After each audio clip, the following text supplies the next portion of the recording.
নমস্কাৰ বন্ধুসকল আশা কৰোঁ সকলোৱে ভালে আছে। ভাল খবৰ লৈ আহিছোঁ। CTET ডিচেম্বৰৰ ৰিজাল্ট দিছে। ৰিজাল্ট আপুনি কেনেকৈ চাব সকলোৱে জানে, তথাপিও এটা ভিডিঅ' বনাইছোঁ। আপোনালোকে গুগলত চাৰ্চ কৰিব CTETত গৈ আপোনাৰ যিটো অফিচিয়েল ৱেবছাইট তাত যাব। তাত গৈ আপুনি আপোনাৰ যিটো ইয়াত আহিব CTET ডিচেম্বৰ 2024 ৰিজাল্ট, তাত ক্লিক কৰিব। এখন পেজ খোল খাব। তাৰ পৰা আপুনি আকৌ CTET ডিচেম্বৰ ৰিজাল্টত ক্লিক কৰিব।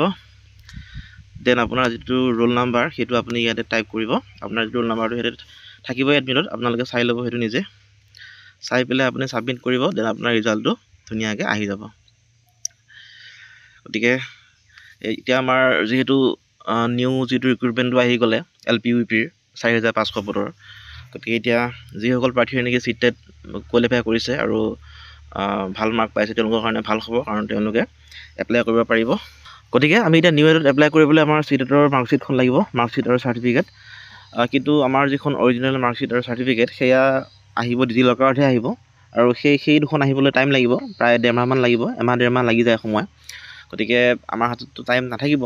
গতিকে আমি এপ্লাই কৰিম কেনেকৈ? আমাৰ এতিয়া বৰ্তমান যিখন নেটত যিখন হৈছে উপলব্ধ যিখন মাৰ্কশ্বিট, সেইখনেই কামত দিব। আপুনি সেইখনকে ধুনীয়াকৈ স্ক্ৰীনশ্বট মাৰি পেলাই থৈ দিব, আৰু তাকে ধুনীয়াকৈ চাইজত বনাই পেলাই আপলোড কৰিব পাৰিব।